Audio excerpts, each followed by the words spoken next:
오늘은 예수님의 행적 중에서 논란과 오해가 상당히 많은 본문이죠.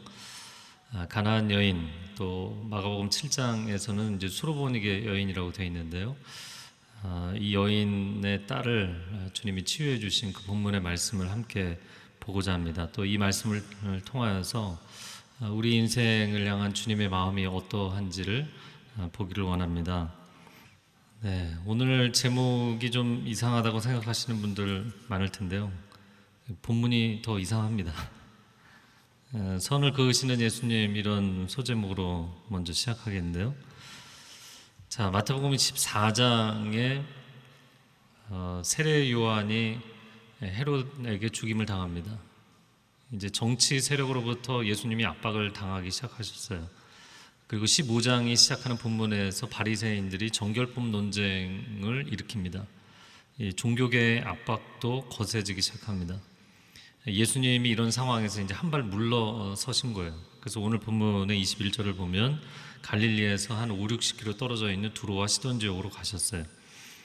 자, 이곳은 한때 해상무역으로 찬란한 문명을 이루었던, 페니키아 문명을 이루었던 그런 곳입니다. 그러나 북이스라엘의 최악의 왕이었던 아합의 아내 이세벨이 시돈 출신이었죠. 그래서 이방인 지역 중에서도 가장 세속적이고 타락한 지역 중에 하나입니다. 자, 그런데 22절에 보면 그때 주인공, 오늘 이 본문의 주인공이 등장을 합니다. 가나안 여자라고 되어 있는데 마가복음 7장 26절 대조본문에서는 수로보니게 족속이다 이렇게 되어 있어요. 수로보니게라는 것은 시리아 페니키아를 붙여서 이야기한 거예요. 땅으로서는 시리아 땅이고, 그리고 페니키아 문명 지역에 있는 두로와 시돈 출신의 여인이다. 자, 그런데 이 여자가 난데없이 예수님을 쫓아오면서 울부짖는 거예요. 울부짖는다. 그래서 진짜 울은 것인가 아니면 소리를 지른 것인가 보니까 소리를 지른 쪽의 의미가 강한 단어예요. 소리를 정말 이게 스크리밍, 비명을 지르는 거였어요. 자비를 베풀어 주십시오. 아니, 하나님을 경외하지도 않는 이방인이 다윗의 자손이라는 고백까지 하면서 무슨 도움을 요청한 것인가?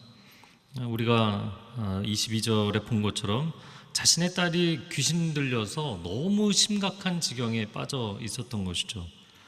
자, 그런데 예수님의 태도가 이상합니다. 23절 말씀 같이 읽어보겠습니다. 그런데 예수께서는 아무 대답도 없으셨습니다. 그러자 제자들이 예수께 와서 간청했습니다. 저 여인을 돌려보내시지요. 계속 우리를 따라오면서 소리 지르고 있습니다. 자, 예수님이 대답을 하지 않으셨다. 그러자 제자들이 나서서 간청했어요. 자, 이 장면부터 해서 이 본문을 묵상하면서 굉장히 이렇게 마음이 어려워지기 시작합니다. 생각을 해보세요. 지금 여인이 예수님에게 도움을 요청한 것이지 제자들에게 도움을 요청한 게 아니잖아요. 그런데 어떻게 제자들이 더 안절부절하고 예수님은 이런 방구를 하지 않고 계시는 거예요. 늘 죄인과 병자와 약자들에 대해서 긍휼히 여기셨던 예수님이 도대체 오늘 왜 이런 태도를 보이시는가라는 거죠. 자, 그런데 이게 우리의 첫 인상이에요. 그런데 성경을 볼 때 우리가 이미 성경을 다 안다고 생각하고 보면 오해를 할 때가 많아요. 23절에 제자들의 대사를 잘 읽어보세요. 저 여인을 돌려보내시지요. 계속 우리를 따라오면서 소리 지르고 있습니다. 이게 무슨 뜻인가요? 제자들의 언사가 지금 긍휼의 뉘앙스라고 생각하십니까? 계속해서 성가시게 뒤따라오고 있는, 소리를 지르고 있는 그 여자의 존재가 너무 불편한 거예요. 사람들의 이목은 계속 집중되는데 예수님은 아무런 액션이 없으세요. 그러니까 예수님께 도와주시지 않을 거면 명확하게 잘라 이야기를 하시고 돌려보내십시오 라고 얘기를 했어요.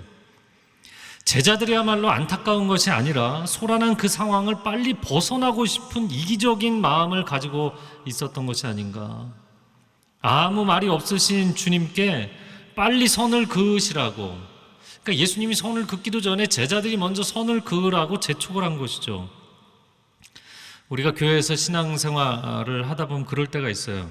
뭐 새벽 예배 때나 집회 때나 이렇게 기도 시간에 뭐 거의 통곡을 하는 수준으로 기도를 하시는 분들이 있거든요. 그런데 그게 이제 한두 번이죠. 그것도 매 새벽마다 나와서 매 집회마다 나와서 그렇게 하면 주변에 있는 사람들이 불편해요. 도대체 저 사람은 왜 저렇게 유난을 떨어야 되는 것인가? 좀 적당하게 하지. 좀 얌전하게 예배를 드리면 안 될까? 그래서 한 번은 새벽 예배 이제 제가 인도할 때 설교 끝나고 내려왔는데 어떤 집사님들이 찾아와서 좀 저 여자를 조용히 시켜라. 그래서 제가 정색을 하고 얘기했어요. 전 그렇게 못합니다. 응급실에 들어온 환자가 소리를 지른다고 입을 틀어 막겠냐고. 저렇게 통곡하지 않아도 되는 것을 감사하게 생각하십시오. 저는 그냥 기도하게 놔둘 것입니다. 자, 이 제자들이 여인에 대해서 사실은 먼저 선을 그었어요. 그럼 예수님은 다르게 반응하셔야 되잖아요. 근데 실망스러운 구절이 이어지는 거예요. 그게 24절입니다. 같이 읽어보겠습니다. 예수께서 대답하셨습니다. 나는 이스라엘 집에 잃어버린 양들 외에는 보냄을 받지 않았다. 아주 확실하게 선을 그으시는 말씀을 하셨어요. 그럼 왜 이런 말씀을 하셨는가? 마태복음 10장에 보면 12제자를 여러 고을로 전도 사역을 위해서 파송하실 때 예수님의 사역 원칙을 얘기하신 적이 있어요. 10장 6절 7절 말씀을 한번 같이 읽겠습니다. 예수께서 이 12를 내보내시며 명하여 이르시되 이방인의 길로도 가지 말고 사마리아인의 고을에도 들어가지 말고 오히려 이스라엘 집에 잃어버린 양에게로 가라. 이게 예수님의 사역 원칙이었어요. 그 사역 원칙에 대한 재천명을 하신 겁니다. 근데 굉장히 냉정하게 들리죠. 자, 그런데 그러면 여인이 포기를 했는가? 25절을 같이 읽겠습니다. 그 여인이 예수 앞에 나와 무릎을 꿇고 말했습니다. 주여 나를 도와주십시오. 포기하지 않고 달려나와서 도와주십시오. 이 정도의 상황이라면 포기할 법도 한데 포기를 하지 않는 거예요. 정말 끈질기게 매달립니다. 예수님의 냉담한 태도에도 불구하고 오늘 본문의 25절에 보면 예수 앞에 나와 무릎을 꿇고, 근데 이 무릎을 꿇었다라는 단어가 단순히 kneel down, 무릎을 꿇고 이렇게 예수님 바라본 정도가 아니라 엎드려 경배했다, 이런 단어예요. 완전히 바닥에 바싹 엎드려 경배를 하면서 저를 도와주십시오. 이 정도면 예수님이 움직이셔야 되는 거 아니겠어요? 근데 26절에 더 충격적인 대사가 나옵니다. 26절을 읽겠습니다. 예수께서 대답하셨습니다. 자녀들의 빵을 가져다 개들에게 던져주는 것은 옳지 않다. 충격이죠. 교만한 유대인들이야말로 이방인이나 사마리아인 개들 취급을 했죠. 그렇지만 예수님이 이런 차별적인 용어, 이런 혐오적인 용어를 사용하시면 안 되는 것 아닌가. 예수님의 사역 원칙상 이스라엘 사람들만이 사역 대상이셨다면 미안하다. 이거는 사역 원칙이기 때문에 이거 어쩔 수 없다. 그렇게 정중하게 거절을 하셔도 되는 거잖아요. 이렇게 매몰차게 이야기를 하셔야 됐는가? 이미 사역 원칙으로 선을 한번 그으셨는데 그 위에 칼로 완전히 그냥 명확하게 또 선을 그으시는 것처럼 꼭 그렇게 하셔야 됐는가? 여러분, 신앙생활을 하면서 정말 이 모든 것을 내려놓고 싶은 때가 있죠. 사역이 힘들어서 그럴 수도 있고 사람 때문에 그럴 수도 있지만 가장 힘든 것은 주님께 상처를 받았을 때, 내가 주님께 너무나 많이 실망했습니다. 주님이 이런 분이신지 정말 몰랐습니다. 왜 다른 사람들에겐 다 은혜를 베푸시는데 저에게는 베풀어 주지 않으십니까? 왜 저는 은혜의 영역 밖으로 저를 밀어내십니까? 왜 저만 거절하십니까? 신앙생활이라는 게 세상 의지하지 않고 사람 의지하지 않고 오직 주님만 의지하는 거잖아요. 근데 주님 한 분 의지하려고 신앙생활 시작했는데 주님이 거절하시면 그 다음에는 내려놓는 수밖에 없는 거죠. 자, 그런데 이 여인이 어떻게 했나요? 선을 넘어서는 여인이 두 번째 나누고 싶은 내용입니다. 자, 27절 말씀 같이 읽겠습니다. 그 여인이 말했습니다. 그렇습니다. 주여, 하지만 개들도 주인의 상에서 떨어지는 부스러기는 먹습니다. 예수님의 26절 방금 전에 그 대사, 다시 반복하기도 싫은 그 대사가 나온 이후에는 이건 끝이다. 이건 뭐 더 이상 대화가 될 수가 없는 상황이다. 그렇게 판단을 했는데 이 여인이 칼이 꽂혀 있는 그 선 위로 손을 내미는 거예요. 또다시 충격을 받습니다. 도대체 이 여인 무슨 생각을 했을까? 그래도 나는 내 딸을 위해서 도움을 받아야겠다. 자, 그렇게 얘기를 했나요? 첫 번째 대사가 놀랍게도 그렇습니다 였어요. 그렇습니다. 일단 이 여인은 자신이 개만도 못한 이방인이라는 점을 쓴 약을 삼키듯이 그냥 인정했어요. 아니, 우리 같으면 예수님 이러시면 안 되죠. 매우 실망스럽습니다. 어떻게 이런 식으로 사람을 대하실 수 있냐고 따지고 흥분해야 될 텐데 이 여인은 그냥 받아들였어요. 이게 도대체 무슨 태도인가요? 계속 묵상하면서 이 여인이 의미하는 것은 한 가지입니다. 저는 은혜를 요구할 자격이 없는 인생입니다. 지금까지 우상을 섬기며 살아왔고 하나님을 단 한 번도 찾아본 적도 없습니다. 그냥 내 인생을 내 마음에 내키는 대로 살아왔을 뿐입니다. 그렇기 때문에 저를 그렇게 부르신다고 해도 억울하지 않고 상심하지 않습니다. 저는 주님을 원망할 생각이 없습니다. 다만 제가 주님께 이렇게 간절히 매달리고 포기할 수 없는 것은 제 인생에는 주님 외에는 다른 해답이 없기 때문입니다. 다른 소망이 없기 때문입니다. 귀신에 사로잡힌 딸을 건져보겠다고 더 미쳐서 소리를 지르는 것처럼 보였던 여인이잖아요. 근데 이 여인이 예수님의 말씀을 듣고 너무나 차분하게 눈물을 닦으며 이야기를 한 거잖아요. 그러니까 예수님의 대사보다 더 충격적인 대사를 한 거예요. 굉장히 간절하고도 비장하게 이야기를 한 겁니다. 그렇습니다. 네, 제가 그런 인생입니다. 그리고 나서 이렇게 고백했어요. 주여, 하지만 개들도 주인의 상에서 떨어지는 부스러기를 먹지 않습니까? 와, 이렇게 이야기하는 이 여인을 이렇게 바라보니까요, 너무나 충격적인 거예요. 놀랍다. 비천한 존재로 나 자신을 그냥 인정하면서 그렇기 때문에 제가 그 부스러기를 먹겠습니다. 정말 가슴이 먹먹해지는 그런 대사입니다. 여인이 왜 주님께 이토록 흔들림이 없이 간청을 할 수 있었을까? 딱 두 가지 때문이죠. 한 가지는 딸을 포기할 수 없는 마음. 딸을 어떻게 포기해요? 딸을 포기하면 다른 방법이 없잖아요. 또 한 가지는 예수님을 포기할 수 없는 마음. 이거 해결하실 분은 예수님밖에 없거든요. 딸을 포기할 수 없는 마음, 예수님을 포기할 수 없는 마음. 그 사회에서 내가 찢어지고 내가 비천해져도 그 두 가지를 포기할 수가 없는 거예요. 정신을 차려야 돼. 지금 흔들리면 안 되는 겁니다. 지금 흔들리면 딸을 포기할 수밖에 없기 때문이에요.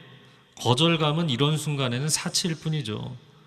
딸을 구원할 수만 있다면, 내 인생이 건짐을 받을 수만 있다면, 주님이 나를 붙잡아 주실 수만 있다면, 난 이보다 더 수치를 당해도 거절을 당해도 괜찮은 거예요. 여인이 부스러기 은혜를 구한 마음의 상태입니다. 그러니까 이 본문을 보면서 제가 그런 묵상을 했어요. 독자들은 흥분하는데 여인은 전혀 어려워하지 않았어요. 결국에 그 은혜를 받으려면 이 여인의 마음을 가져야 되는 거예요. 제가 이 장면을 보면서 영화 장면이 떠올랐는데, 국제시장에 보면 이 흥남부두에서 피난민들이 다른 방법이 없으니까 미국 배였죠. 메르데스 빅토리라는 배에 막 사람들이 매달려서 있는 그런 장면, 간신히 매달려 있는 그런 장면. 며칠 전이죠. 카불 공항에서 아프간 사람들이 미 공군기에 막 매달려서 탈출을 하는 장면. 거절감? 여러분 그런 순간에 거절감, 수치심 그런 걸 사람이 느낄까요? 그런 걸 느낄 새가 없어요. 만약에 우리가 이 본문을 읽으면서 그런 마음을 느낀다면 사실은 어떻게 보면 우리는 전혀 주님의 은혜를 경험할 수 없는 내면의 태도를 갖고 있는지 몰라요. 내가 지금 이걸 붙잡지 못하면 죽는 거예요. 아무런 소망이 없는 거예요. 유일한 소망이 주님이시기 때문에 그런 사치스러운 생각, 사치스러운 감상에 빠질 여유가 없는 거예요. 자, 예수님께서 반응하신 마지막 말씀입니다. 28절 같이 읽겠습니다. 그제야 예수께서는 여인아, 내 믿음이 크구나, 내 소원대로 될 것이다 라고 대답하셨습니다. 그리고 바로 그때 그 여인의 딸이 나았습니다. 할렐루야. 여러분의 가정에도 이런 치유의 역사가 나타나기를 축복합니다. 예수님의 이 본문을 쫙 읽다 보면 정말 고구마 10개 먹은 것처럼 힘들잖아요. 근데 이 마지막 절에서 그나마 조금 체증이 가라앉죠. 예수님은 선을 그으셨지만 그 선 너머로 내민 그녀의 손을 붙잡아 주셨어요. 그리고 사실 예수님은 굉장히 감동을 받으신 거였습니다. 두 가지를 통해서 알 수 있는데, 첫 번째는 우리말에는 번역이 안 되어 있지만 여인아가 아니에요. 오 여인아, 감탄사가 붙어 있어요, 맨 앞에.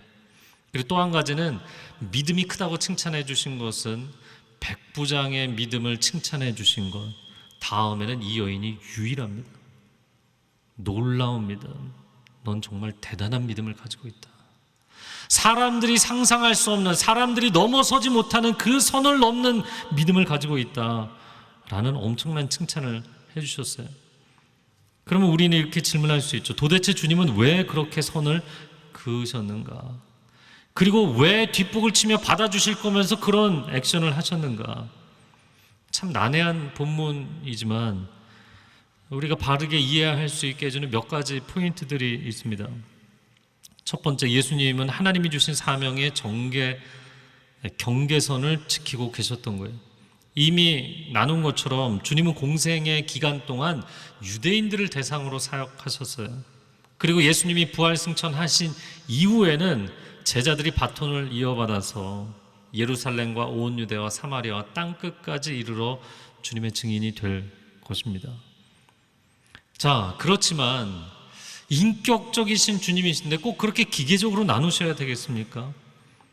사실 예수님은 침묵하고 계셨지만 속으로는 눈물을 흘리고 계셨다고 봅니다. 왜 눈물을 흘리고 계셨을까? 이 여인 때문이기도 하고 유대인들 때문이기도 한 거예요. 방금 전에 15장 이제 앞부분을 보면 유대인들이 예수님을 본격적으로 대적하면서 한판 논쟁을 일으켰거든요. 예수님이 물러날 수밖에 없는 상황이 돼서 물러나신 거였어요. 더 이상 밀고 나갔다가는 예루살렘에 가지도 못하고 생을 마감하실 수도 있기 때문에 예수님이 항상 시간 계획을 보고 계셨거든요. 유대인들에게 집중적으로 복음을 전할 시간이 얼마 남지 않은 상황입니다. 지금 마태복음 15장이에요. 이어지는 16장의 본문이 우리가 잘 아는 베드로의 신앙고백입니다. 베드로의 신앙고백 이후에는 예루살렘 입성이에요. 그리고는 다시 돌아오지 못하세요. 유대인들에게 복음을 전할 시간이 이제 하루 24시간으로 놓고 보면 마지막 자정을 향해서 달려가고 있는 시점이었던 거예요. 그런데 그들은 정성껏 빵을 구워서 앞에 차려주어도 안 먹겠다고 내던진 거예요. 마지막까지 식사를 거부하는 그 자녀에게 한 술이라도 입에 떠주려고 애를 쓰신 주님, 실패를 하고 돌아서신 그 참혹한, 참담한 마음. 그런데 이 이방 여인을 보니까 정반대잖아요. 하나님께서 아브라함을 부르시고 믿음의 조상들을 부르시고 이스라엘을 부르셔서 언약을 세우셨고 언약의 아들로 유일한 구원자로 예수 그리스도를 보내셨잖아요. 예수님은 유일한 구원의 소망이십니다. 그런데 유일한 구원의 소망이신 예수님을 유대인들은 거절하고 이 이방 여인은 선을 긋고 계속 물러나셔도 그 선을 넘어서 예수님 붙잡은 거예요. 예수님의 마음에 만감이 교차하시는 거죠. 아, 약속의 자손들이여, 아브라함 자손들이여, 앞으로 2000년을 세계를 떠돌아다니며 영적인 방황의 세월을 보내게 될 터인데 내가 너희에게 3년을 집중적으로 복음을 전한, 하나님 나라를 전한 이 마지막 기회를 너희는 포기했고 이 마지막 기회를 이 여인은 잡은 거예요. 여러분 이제 마태복음을 읽어보시면 예수님이 치유하신 마지막 사건이 이 여인이었어요. 마지막 은혜의 기회를 잡았어요. 유대인들은 다 엎어버렸고, 두 번째입니다. 예수님은 여인에게 선을 넘어오도록 선을 그으신 겁니다. 이게 무슨 말도 안 되는 얘기냐. 여러분 말장난처럼 보일지 모르겠지만 뭐 그런 거예요. 제가 여러 가지 생각을 해봤는데, 초등학교 때 그때는 학생 수가 많아서 그랬는지 그 책상에 2명이 앉았잖아요.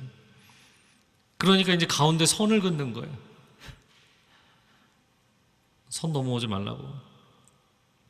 그런데 정말 옆에 있는 짝꿍이 너무 싫어갖고 선을 긋는 경우도 있지만, 사실 옆에 있는 이제 이성 짝꿍에게 관심은 있는데 이게 표현할 길이 없잖아요. 그러니까 선 한번 넘어올 때 그냥 툭 치면서 얼굴 한번 쳐다보고 얘기 한번 하는 거죠. 아이가 걸음마를 처음 배울 때 아빠가 아이 손을 잡아주고 무릎도 이렇게 세워주고 몸도 세워주고 너무너무 친절하잖아요. 그런데 그렇게 세워놓고선 뒤로 물러섭니다. 아이가 다가와서 아빠한테 안기려고 그러면 더 물러섭니다. 왜 그렇게 하나요? 아이가 엎어지라고 그렇게 하는 것인가요? 왜 아빠가 계속 물러설까요? 왜 아이에게 선을 긋고 너 이 선을 넘어와라, 선을 넘어왔으면 이제 잡아줘야 될 거 아니에요. 또 선을 긋고 왜 또 물러나나요? 감독이 선수를 훈련하면서 이건 말도 안 되는 목표치인데 1초 더 빨리, 1초 더 빨리, 1초 더 빨리, 숨이 이렇게 턱 밑까지 차오르는데 나는 죽을 것 같은데 감독이 그걸 왜 하나요? 선수를 괴롭히기 위해서 하나요? 그만 포기하라고 그걸 시키나요? 예수님이 왜 선을 그으셨나요? 예수님의 마음이 그와 같은 것입니다. 우리가 이 사건을 상당히 오해하는데 필름을 돌려보면 몇 가지 숨은 그림들을 발견할 수가 있어요. 한 3가지만 간단하게 얘기하겠는데요. 첫 번째는 예수님의 침묵은 거절이 아니었습니다. 23절에 예수님이 침묵하셨다. 아무런 대답을 안 하셨다. 여러분, 예수님의 침묵을 거절이라고 속단하지 마십시오. 거절에 선을 그은 것은 제자들이었어요. 예수님은 의미를 알 수 없는 침묵을 하셨어요. 그런데 그 침묵은 사실은 계속 따라오도록 만드는 예수님이 따라오라는 신호였어요. 아니, 예수님이 그 다음에 바로 사역의 원칙까지 재천명하지 않으셨느냐? 두 번째, 예수님의 사역 원칙의 선언은 방금 설명드린 대로 예수님이 하나님께로 받은 사명의 바운더리 때문이었어요. 제가 지난주일 설교 때 많이 강조했던 것, 궁극적인 부르심과 오늘의 상황, 오늘의 부르심이 상충될 때 예수님은 2가지를 다 포기하기를 원하지 않으셨어요. 그래서 아버지께서 맡겨주신 것은 이스라엘 사람들이라는 바운더리가 분명히 있지만 이 불쌍한 한 영혼을 건지는 것에 대해서 포기하신 게 아닙니다. 그러니까 사역 원칙은 딱 선언하시고 이게 원칙이기는 한데 그러고 가만히 계셨어요. 이게 뭘 의미하나요? 그래도 그 다음에 험악한 말을 하지 않으셨느냐, 개들이라고. 3절에 개들이라는 단어가 헬라어로 퀴나리온입니다. 근데 이 단어는 버려진 들개, 퀴온이라는 단어가 아니고요, 사랑받는 강아지, 애완견이라는 뜻입니다. 강아지, 이제 개와 강아지. 목사님 개나 강아지나 다 거기서 거기 아닙니까? 그렇게 생각하실 수 있어요. 성경의 용례를 다 찾아보시면 퀴온이라는 이 경멸적인 용어, 부정적인 개념의 퀴온이라는 단어가 성경에 전체에 사용됩니다. 유일하게 이 여인에게만 퀴나리온을 썼습니다. 마가복음 7장과 마태복음 15장에, 다른 데는 어디에도 이걸 쓰지 않았어요. 우리가 그냥 본문을 보면 굉장히 여인에게 매몰차게 말씀하시는 것으로 들렸지만 사실은 여인이 붙잡을 수 있는 단서를 주신 거였어요. 그리고 놀랍게도 이 여인이 그 단서가 단서인 걸 알고 잡았다는 거예요. 마치 암벽 클라이밍을 하는 것을 일반인들이 보면, 와, 저기를 어떻게 기어 올라가? 저건 뭐 포기하라는 얘기지. 그런가요? 근데 전문가는 돌출 부위, 그 작은 돌출 부위 하나만 있어도 그것을 디딤돌로 해서 암벽을 올라가는 것입니다. 그리고 예수님께서 그 위에서 넌 정말 놀라운 믿음을 가졌구나. 넌 정말 놀라운 믿음을 가졌구나. 감격하셨어요. 사랑하는 성도 여러분, 여러분의 인생은 지금 어떤 선 앞에 서 있으십니까? 그 선 때문에 이제 끝난 것이라고 보라고 선이 그어져 있지 않느냐, 포기하고 낙심하고 하나님을 원망하고 뒤돌아서지는 않으셨습니까? 여러분, 그냥 단순하게 생각해 보면 그저 선이 하나 그어져 있을 뿐인 거예요. 그저 선이 그어져 있을 뿐입니다. 유대인들이 이방인들을 향해서는 개들이라고 선을 그었고, 세리와 창기들을 향하여서는 죄인들이라고 선을 그었어요. 그래서 가늠하다 현장에서 잡힌 여자를 향해서 돌을 들어 치려고 하잖아요. 여러분, 그게 뭡니까? 딱 선 그어놓고 너라는 여자와 우리는 다른 부류야, 이렇게 딱. 이쪽은 거룩과 구원이고 저쪽은 타락과 죄악과 저주와 심판인 거죠. 그리고 돌을 들어서 치려고 하는 거예요. 그러니까 자신들은 거룩과 구원이라는 선 안에 있다고 생각을 하는 것이죠. 그런데 예수님께서 이거 판을 완전히 확 바꿔버리세요. 그 축구 경기 보면 이 프리킥 찰 때 선수들이 공 위치 갖고 막 실갱이 버리잖아요. 그러면 이 심판이 와갖고요, 선을 공 위치하고 선을 재조정할 때가 있다고, 지우고 선을 다시 긋는 거예요. 예수님이 너희 중에 죄 없는 자가 먼저 돌로 치라, 이게 무슨 뜻이냐면 너희들도 선 밖에 있는 거야. 모두가 무자격자다. 너희에게 구원이 보장되어 있지 않다. 너희는 거룩한 백성이 아니다를 얘기하시는 거예요. 그러니까 나도 지금 죄인의 자리에 서 있으니까 돌들을 다 내려놓고 가버린 거예요. 여러분, 세상에 그 누구도 하나님의 은혜를 당연하게 요구할 자격이 있는 사람은 세상에 없다는 것입니다. 은혜는 늘 감격적인 것입니다. 은혜는 늘 전심전력으로 나의 전 존재를 쏟아 부어서 하나님께 구해야 되는 것입니다. 자존심을 내세울 상황이 아닌 거예요. 만약에 내가 이게 뭐야, 예수님이 내가 아무리 기도해도 정말 실망스럽네, 부끄럽게, 다른 사람들은 다 은혜 받는데 나만 이게 뭐야, 그렇게 자존심을 내세운다면 절박하지 않던지 이 여인처럼, 아니면 예수님만이 해답이라는 것을 인정하지 않던지, 두 가지가 잘못된 거예요. 사실 예수님은 유대인들 때문에 너무나 가슴이 아프셨거든요. 2000년을 영적으로 방황하게 될 것을 내다보고 계셨기 때문이에요. 마지막 기회, 이 마지막 기회를 엎어버린 그 유대인들 때문에 어깨가 축 늘어져서 한 걸음 물러서고 계신 예수님이, 이방 여인은 이렇게 내가 선을 긋고 선을 그어도 나를 붙잡는데 도대체 떠먹여줘도 먹지를 않겠다고 하는 유대인들, 너무나 가슴이 아프신 거예요. 그렇다고 하나님이 내게 주신 사명의 그 한계선을 마음대로 무너뜨릴 수는 없고, 여인이 선을 넘어 다가오기를 원하신 거죠. 계속 사인을 보내신 거예요. 마태가 세관에 앉아있지만 그 세관에서 뛰쳐나오기를 원하시는 겁니다. 베드로가 그물을 포기하지 못할 것 같지만 그러나 그물을 내려놓고 주님을 따라오기를 원하시는 거예요. 주변에 있는 수많은 무리들이 아무리 꾸중을 할지라도 바디메오가 겉옷까지 벗어던지고 주님께 달려오기를 원하시는 줄로 믿습니다. 주님은 당신이 선을 넘어 다가오기를 원하십니다. 여러분의 인생의 선을 다시 한번 확인해 보세요. 여기 이렇게 선이 있구나. 그래서 포기하고 주저앉아서 울다가 돌아섰던 그 선으로 다시 가서 그 선이 무엇인지를 확인해 보세요. 그게 정말 예수님의 거절을 의미하는 것이었습니까? 아니면 예수님이 건너오라는 사인으로 주신 것입니까? 나는 주님이 나를 은혜의 영역 밖으로 계속 밀쳐내신다고 생각했던 바로 그 선이 정말 거절이었는지 아니면 주님의 콜링이었는지, 그 선은 나를 계속해서 따라오라고 부르시는 신호였고 거의 다 왔다는 표시였고 이제는 선을 넘어서 주님을 붙잡을 때가 되었다는 사인이었던 거예요. 마태복음 11장 12절 말씀 같이 읽겠습니다. 세례 요한의 때부터 지금까지 천국은 침노를 당하나니 침노하는 자는 빼앗느니라.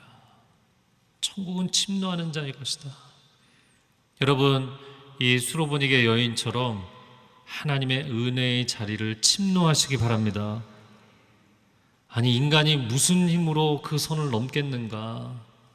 천상과 지상은 넘어설 수 없는 선이 있는 것이잖아요.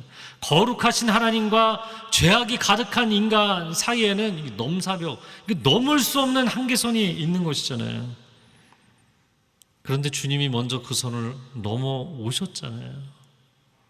주님이 그냥 이렇게 실선 몇 개 그으신다고 해도 주님이 사실 하늘 보좌를 버리고 이 땅에 오셨다는 것은 어마어마한 선을 넘어오신 거잖아요. 그리고 이제 우리에게 그 선을 넘어서 다가오라고 말씀하시는 겁니다. 내가 너를 반드시 붙잡아 주리라. 너의 가정에 치유와 회복이 있으리라. 그 약속을 붙잡으세요. 예수님께서 우리에게 보여주신 거룩과 구원의 궁극적인 선은 십자가라는 선입니다. 아무리 은혜를 받아도 계속 우리는 죄를 짓잖아요. 한 청년이 주중에 이메일을 보냈어요. 신앙생활을 열심히 하는 친구예요. 내가 구원의 확신도 있고 경건하게 살려고 노력하지만 자꾸 죄를 짓습니다. 내가 죄를 자꾸 지을 때 그때 죽으면 제가 어떻게 되나요? 이런 질문이에요. 그래도 구원 받습니다. 하지만 삶의 거룩은 경향입니다. 그것은 한 번에 획득하는 것이 아니라 평생의 과정입니다. 평생 하나님의 은혜를 갈망하고 사모하며 사십시오. 권면해 드렸어요. 여러분, 우리가 하나님의 은혜를 그렇게 체험했는데도 여전히 죄를 짓고 여전히 무너지고 여전히 부도덕하고 여전히 더럽고 전혀 거룩하지 않은 인간이잖아요. 그런데 주님은 거룩의 그 선을 타협하실 수는 없는 거예요. 성경 전체를 보세요. 어디에도 뭐 인본주의나 인권 이런 것처럼 다 상대성의 원리, 관용의 법칙, 톨레랑스 이런 걸 가지고 선 무너뜨리시는 게 없어요. 하나님은 거룩의 기준에 대해서는 타협이 없으십니다. 그러나 그 선을 무너뜨리기 위해서 십자가를 지셨잖아요. 십자가를 지시고 그분의 보혈로 나를 완전히 덮으셔서 중간에 막힌 담을 허무신 예수 그리스도, 중간에 드리워져 있는 휘장을 자신의 몸으로 찢으신 예수 그리스도, 누추한 내 영혼을 안아주신 예수 그리스도. 이 시간 기도하겠습니다. 하나님, 아프가니스탄이 얼마나 복음을 전하기에 어려운 땅인지 주님이 아시지 않습니까? 이제 복음의 씨앗이 뿌려졌는데 이제 젊은이들이 새벽 이슬과 같은 청년들이 주께 헌신하며 나아가고 있는데 주님 왜 물러서십니까? 주님 왜 물러서십니까?